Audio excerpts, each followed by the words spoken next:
Look at this, trying to carjack a vehicle. Oh, boy. He's trying to carjack other cars on the freeway. They're going to have to get more aggressive here if he continues this kind of behavior. Welcome to Viral Twist. This driver thought every car was his personal parking spot. But after flat tires and a police dog chasing him, his escape turned into a comedy show. He did such crazy things during the chase that you won't believe it until you see it. Yeah, windows back up, two units right behind him. Those are the only 2 units in the pursuit. That is the transition ramp onto the northbound side of the 5 freeway. So the 170 has come to an end. He's transitioned onto the 5 freeway where traffic is moderate to heavy, but it's only going to get worse the further north he gets towards the Newhall Pass. He's in Arleta now as he looks for any space in these lanes to weave through. It's very dangerous, but I've got to tell you, with an unpredictable driver like this, it's still safer on the freeway than if he was to get off on surface streets and to continue driving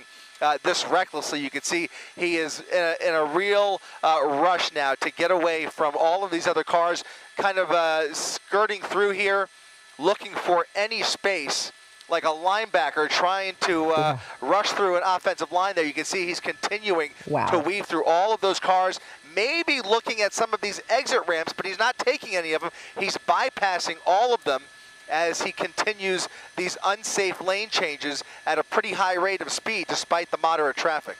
Well, he had a rough patch there for a minute, Colleen, as he made his way past the 118 freeway where it splits, and now you can see where the 5 splits, rather, and now he is on the 5 freeway where traffic has broken through a little bit, really stop-and-go traffic as we make our way further north through the Sylmar area and eventually into the Newhall Pass, which appears to be the direction he's headed in, has passed a number of exits but has not gotten off at any of them, just using whatever space he can on the freeway to try and squeeze through, splitting lanes, threading the needle, coming very close, a lot of close calls, but from my vantage point has not actually made contact with any of these cars. And with all of this traffic, you can see them applying a little more pressure, trying to stay right behind him and trying to prevent him from getting too far away where they lose a visual. They don't want to lose a visual of the suspect because right now there are no air units handy, from what I could tell, able to call this pursuit from the air. So they're really relying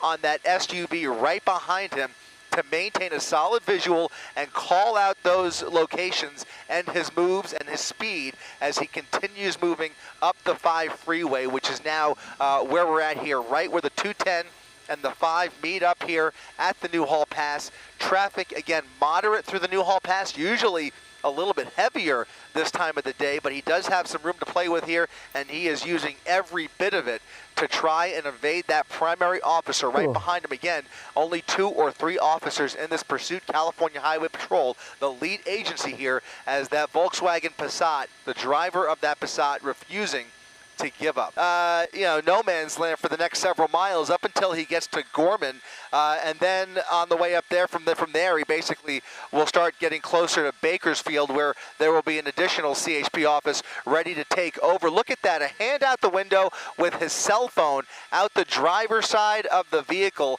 Not clear what he's trying to convey there, but once again, continuing for a bulk of this pursuit.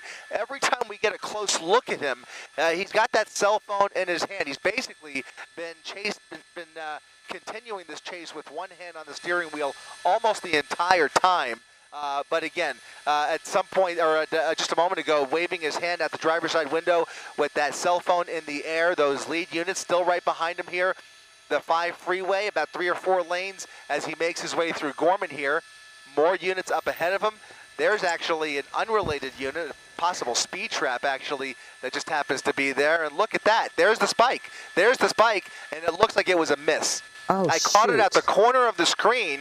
A very rare, I would say unorthodox, Bruce could correct me, but I think it's maybe once a year lately that we see a spike strip attempt on the freeway, and that was one right there, but it did not look to be successful. And check it out. CHP coming in with air resources up the Grapevine at low altitude here up the 5 freeway. So more resources, not less, being dedicated to this pursuit.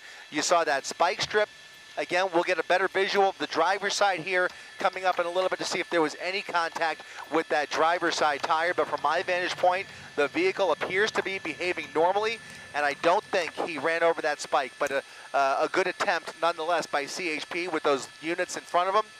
Plenty of units behind him, and now a helicopter to call the shots from up above, giving that watch commander and those supervisors even more visibility as they continue to make key decisions up the grapevine here as this pursuit continues. 100 miles per hour uphill.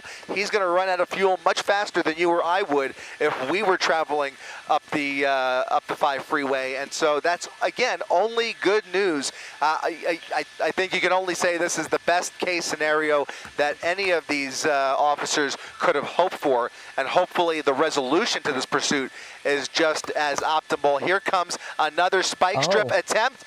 Maybe. Does not look like there's, yep. Spikes across. There's the spike. And he might have hit it. I think he did. They got to pull it back, otherwise that patrol car, yep, he hit it. And it looks like the patrol car went over it, too. At least. I think the patrol, did he? You'll have to replay that. Looked like it. I think the patrol car might have gone around it, but you can see now clearly that front right wheel heavily affected, immediately going flat. Look at that. Wow, that didn't take long. Didn't take long at all. Didn't take long at all, and now it looks like he's about to be running on empty, at least on that front right and the right rear. Wow. And the right rear. Both the right tires are now running low on air, and they will be flat here in a second. We'll get around the driver's side if it's possible, and we'll try and get a better picture of what's going on that side of the vehicle. Not one, but two separate spike strip attempts on the freeway. Colleen and Ellen, something I have not seen in some time, but it appears to have been successful in this case, and I think that's going to start to wrap up the pursuit here in the coming minutes, if I'm not mistaken. I think this vehicle is now on borrowed time as those tires begin to run flat. Guys, the pursuit continuing up the grapevine.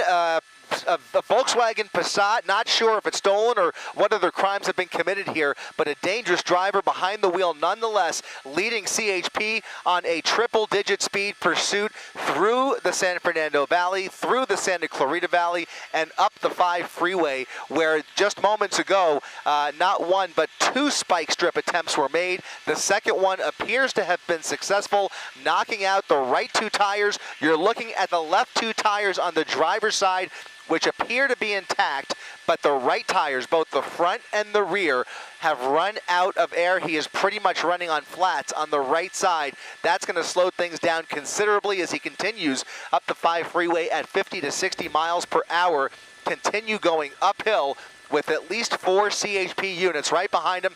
In fact, he's made the decision for the first time in this pursuit to get off the freeway. He ran over something, or maybe the tire came apart there, but you saw some debris flying off the vehicle, and now he's getting off at Smoky Bear Road here on the 5 freeway. Of that spike strip. Oh, a big piece of tire just came. Look at that. The whole tread's coming off. It sure did. He's going to have a pit. There's the pit. There's the pit. Spinning the vehicle out of control, doing a full 180 underneath the freeway, and those CHP units have come out the other side. The vehicle has now come to a standstill on the underneath the freeway. Looks like those officers are getting ready for a confrontation here. He may have gone for a run. He may have gotten out of the vehicle in a foot pursuit. This is going to be a foot pursuit onto the freeway. He's climbing up the embankment. He's trying to get on the freeway, guys, northbound side of the 5 freeway. Some trucks coming up there, and now he's in traffic. Northbound side of the 5 freeway, the foot chase is going to stop there because those officers will not chase him across the freeway, over the divider. More oncoming traffic here, and this is so dangerous as he comes out the other side.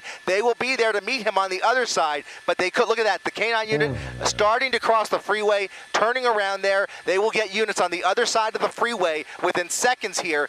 And hopefully he will just run out of steam here. Certainly the vehicle gave up on him. You saw the tires come apart, the full tire flying off the vehicle, and then that successful pit maneuver underneath the freeway. He immediately jumped out of the vehicle, went for a run over all of the northbound and southbound lanes of the freeway, and he is now trying to hitchhike his way out of this situation. maybe that's, oh, okay, so he's doubling Going back over the Doubling divider back. again, back on the northbound side. Oh, dear. Oh, Look at this, no. trying to carjack a vehicle. boy. He's trying to Oh, carjack this guy's other going after cars him. on the freeway. They're going to have to get more aggressive here if he continues this kind of behavior. But now he is trying to carjack these cars on the freeway.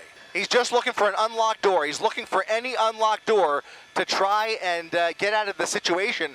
But they are going to close in on him here pretty soon. I can't imagine that they're that far back. I don't want to lose him here. We're going to stay pretty tight. But I'm trying to look to see where it looks like he's trying to go down the embankment, off the freeway. Okay, now under the going down pass. below, and they should be able to meet him. This has now come to an end.